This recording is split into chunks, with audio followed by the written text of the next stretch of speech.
Boum les gars, comment ça va? J'espère que vous allez tous bien. C'est JT Box. On va parler les gars du combat de Christian Billy contre Derevchenko le samedi 17 août au Canada.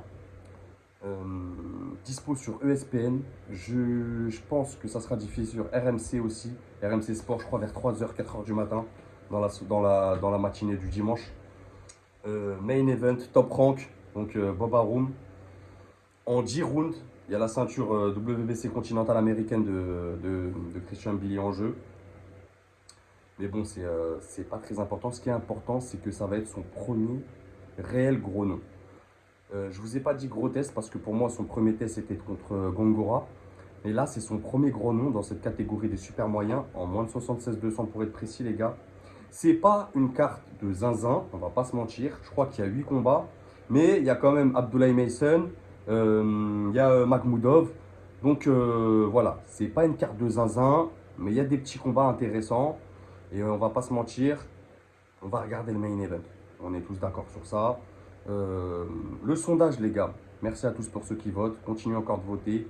On est à plus de 80% pour Christian Mbili.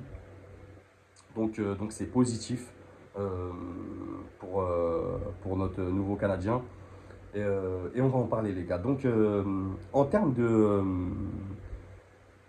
gros noms, vraiment, c'est un combat. Tu l'as vu dans la miniature. C'est le combat de sa vie. S'il remporte ce combat, sa carrière elle va prendre une autre dimension, que ça soit médiatique, euh, financier. C'est top rank, les gars, faut pas l'oublier. Et affronter un gros nom comme ça lui apportera de la légitimité pour derrière aller chercher un Canelo. Bien qu'il soit déjà légitime, les gars. Moi, depuis que Canelo il prend les Munguia, là on a vu qu'il va prendre un Berlanga. Bah, MBI, il a clairement, et je dirais même, il est même plus légitime qu'un Berlanga, si vous voulez mon avis réel. Vraiment, en termes de classement, il est même plus légitime qu'un Munguia, déjà. Donc là, s'il arrive à remporter ce fight, de n'importe quelle manière que ce soit, encore plus si c'est avec la manière, mais il est clairement éligible au prochain combat de Canelo, si Canelo remporte son fight contre Edgar Berlanga. Et si Canelo il perd, bah alors là, il aura sa chance forcément contre un Berlanga. Donc, Christian Billy, les gars, c'est top 3 mondial, top 1 français, top 1 The Ring Magazine. C'est 27 combats, 27 victoires, 0 défaite, 0 match nul. C'est 23 victoires avant la limite. Donc, c'est pas un gros puncher, c'est pas quelqu'un qui va te sécher sur une patate, mais c'est un cogneur. C'est quelqu'un qui va t'épuiser, t'asphyxier, rouleau compresseur. Vraiment un cogneur. Qui va avoir des échanges lourds et qui va te fatiguer au fil des rounds. C'est un 10 rounds, les gars. Perdez pas ça de vue aussi. Il a 122 rounds dans les pattes depuis qu'il est passé pro en 2017. Il a 29 ans, donc il est frais physiquement. Il a atteint son palier de progression. Je pense que sa marge de progression maintenant, ça sera vraiment technique, coup d'œil, tu vois. Mais sa boxe, je pense pas qu'elle évoluera de manière significative à ce moment-là. Je pense que là, maintenant, il maîtrise complètement son art. Juste à refaire des ajustements et prendre de l'expérience avec ses futurs combats. C'est 1m74. Son dernier combat, c'était en mai 2024 contre Marc Effron qui met KO au premier round. Et ça sera son troisième combat cette année. Donc très très actif pour un super moyen. Maintenant, Derevchenko. Derevchenko, c'est un gros nom, les gars. Mais c'est le bon timing pour une Billy. Il arrive, ce combat. Et merci Bob Arum. Merci Top Rank. Euh, c'est vraiment le bon timing pour prendre un Derevchenko. Il y en a beaucoup qui vont me dire que Derevchenko, c'est un gros nom, il a fait des grosses guerres, mais c'était avant, les gars. Il faut prendre le Derevchenko de maintenant. Là, c'est quelqu'un qui a 38 ans, top 11 mondial, top 1 ukrainien. Il a 20 combats, 15 victoires, 5 défaites, 0 match nul. Il a que des défaites contre des gros de la catégorie, des Golovkin, j'en passe. Il a fait beaucoup de guerres. Il n'a jamais été mis KO. Donc, donc ça, c'est un point important. Il a 10 victoires avant la limite sur 20 combats. Donc ça va être clairement un technicien, lui. Et c'est là, clairement, où Mbili, ça va le faire progresser un combat comme ça. Il a 147 rounds dans les pattes depuis qu'il est passé pro en 2014. Il a 38 ans, il est droitier. Il fait 1m75. Mais celui qui a le plus d'allonge, ça sera Mbili. Mais c'est pas sa boxe à Mbili d'être à distance. C'est pas un technicien, clairement. Là, pour moi, l'allonge dans ce combat n'aura aucun sens. Après, ça dépend de sa tactique, hein. Mais je pense pas qu'elle aura un sens quand même. Son dernier fight, c'est en avril 2024 contre Vong Alexander, qui l'amène à la décision au 10e round. Ça sera son deuxième combat en 2024 pour Derevchenko. Alexander, c'est un adversaire qu'ils ont en commun. Et il faut faire attention parce que Derevchenko, il a pris cette année Alexander et il l'a mis au tapis. Il l'a amené au compte. Tu vois, il fait compter dans un round. Tandis que Mbili l'a pris. Je crois qu'il l'a pris en 2021 ou 2022. Pour aller vérifier, les gars. Et il est parti à la décision avec Alexander. Après, chaque combat est différent. Mais c'est pour vous dire la solidité d'un Derevchenko. Pas sous-estimé. Même à son âge, même si c'est le bon timing. Maintenant, Christian Mbili, on va parler de ce qu'il pourrait faire et pourquoi c'est le combat de sa vie aussi. Il a l'avantage, il est chez lui, les gars. Il est au Canada. Ça fait des années qu'il s'entraîne là-bas. Son ancien promoteur, Eyes of the Tiger, c'est un Canadien. C'est le même camp que Beterbiev.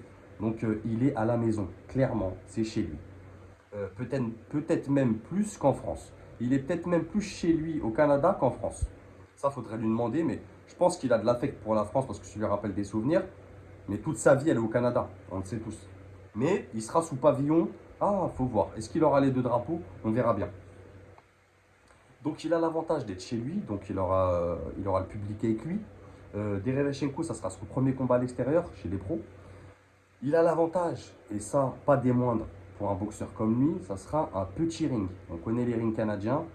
Donc petit ring égale gros avantage pour la boxe de Mbili. Je vous le dis tout de suite. Et ça va faire une grosse différence. Il a le timing, c'est le bon timing. Voilà, Derevchenko, 38 ans. Ça sera son deuxième combat en 2024. Il est plus sur une fin de carrière qu'un début de carrière. C'est plus un nom à prendre. Mbili, en termes de classement, il n'a aucun intérêt à aller chercher un Derevchenko, si ce n'est juste le nom qui va lui amener de la matière et de la légitimité derrière pour aller chercher un Canelo. Directement. Il y avait d'autres noms, hein. Il aurait pu prendre un Plant ou autre chose, mais ils ont des combats à faire aussi, les gars.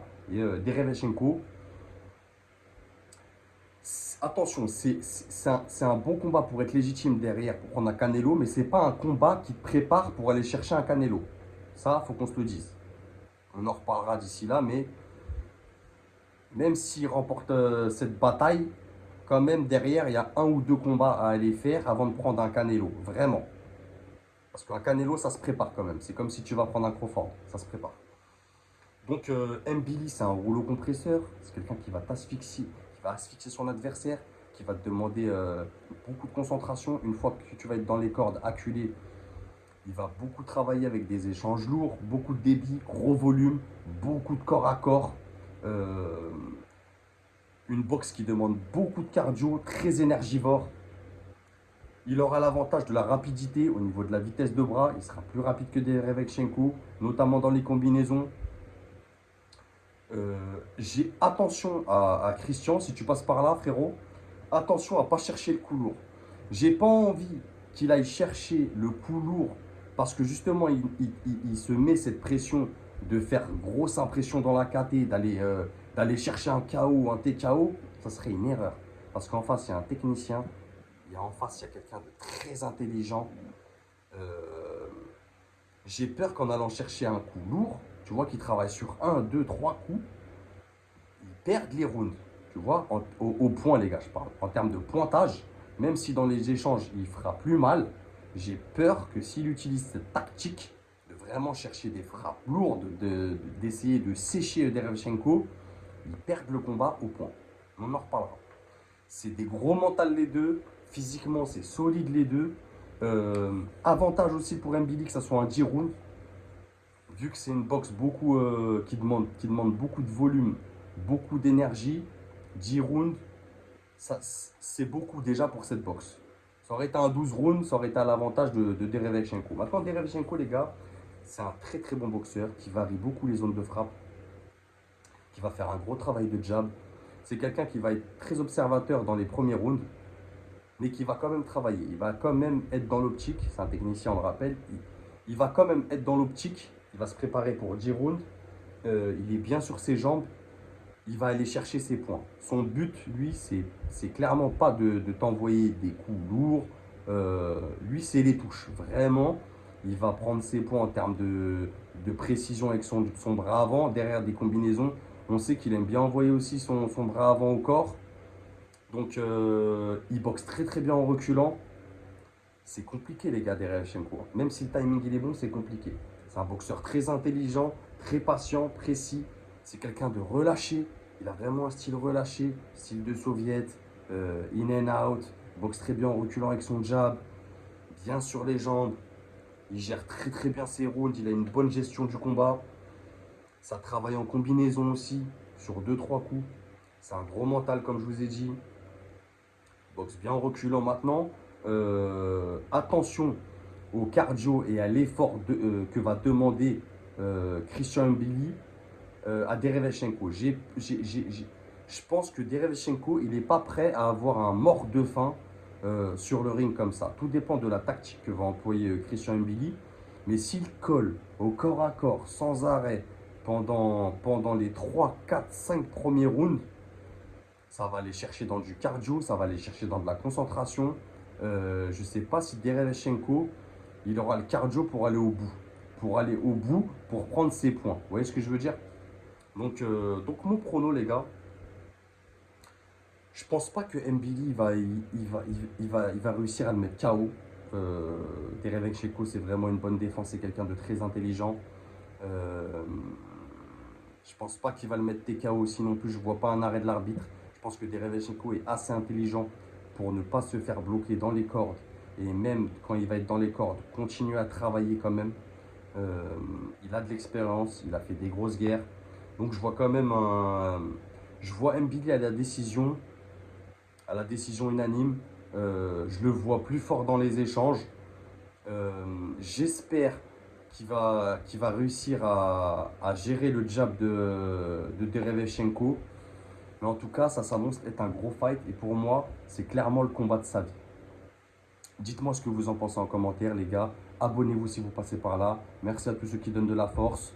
Et n'oubliez pas, c'est que de la boxe. Bang!